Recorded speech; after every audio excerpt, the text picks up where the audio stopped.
Welcome to Anees cookie. இன்றைக்கி நம்ம வந்து முள்ளங்கி கீரை வந்து பொரியல் பண்ண போகிறோம். அந்த முள்ளங்கி கீரை பொரியல் வந்து ரொம்ப டேஸ்ட்டாக இருக்கும். அவங்க தேங்காய் அதெல்லாம் துருவி போட்டு செய்கிறப்ப கொஞ்சம் லைட்டாக வந்து நார்மலாக செஞ்சால் கசப்புத்தன்மை இருக்கும். அந்த கசப்புத்தன்மையெல்லாம் இல்லாமல் தேங்காய் அதெல்லாம் துருவி போடுறப்ப ரொம்ப டேஸ்ட்டாக இருக்கும். அது எப்படி செய்யலாம்னு சொல்லி பார்க்கலாம்.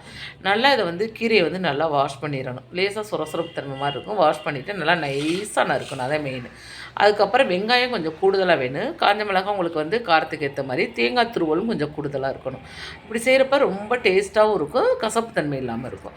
அதுக்கு அடுப்பில் கடாயை வச்சு எண்ணெய் ஊற்றிருக்கேன். எண்ணெய் காஞ்ச பிறகு வந்து கொஞ்சம் கடுகு, கொஞ்சம் ஜீரகம், இது ரெண்டும் பொரிஞ்ச பிறகு நம்ம வந்து நறுக்கி வச்சுருக்க வெங்காயம் வந்து நான் பெரிய வெங்காயம் ஆட் பண்ணுறேன். நீங்கள் சின்ன வெங்காயம் இருந்தால் கூட ஆட் பண்ணிக்கோங்க. ஆனால் வெங்காயம் கொஞ்சம் கூடுதலாக போடுறப்ப தான் அதோடய சுவை ரொம்ப நல்லாயிருக்கும். வெங்காயத்தையும் நம்மளுக்கு தேவையான அளவு காஞ்ச மிளகாயை ஆட் பண்ணி அதை நல்லா ஒரு கண்ணாடி பதம் அளவுக்கு வர்ற வரைக்கும் நம்ம நல்லா வதக்கிக்கிறணும். இந்த அளவுக்கு இது வதங்கினதுக்கு பிறகு நம்ம க்ளீன் பண்ணி நறுக்கி வச்சுருக்க அந்த கீரையை, முள்ளங்கி கீரையை வந்து இது கூட ஆட் பண்ணிக்கோங்க. மெயின் என்னென்னா கீரை வந்து நல்லா நைஸாக நறுக்கியிருக்கணும். அப்போ தான் இது வெந்து வர்றப்போ சீக்கிரமாகவும் வேகும். இதுக்கு தண்ணி எதுவும் ஆட் பண்ண தேவையில்லை. தண்ணி தேவைன்னா நீங்கள் தெளிச்சுக்கிறணும். இப்போ இது வந்து நல்லா வெந்துக்கிட்டு இருக்குது. இப்போ இதுவரையும் நான் தண்ணி எதுவும் ஆட் பண்ணலை. அதில் தண்ணி தன்னாலவே வர ஆரம்பிக்குது.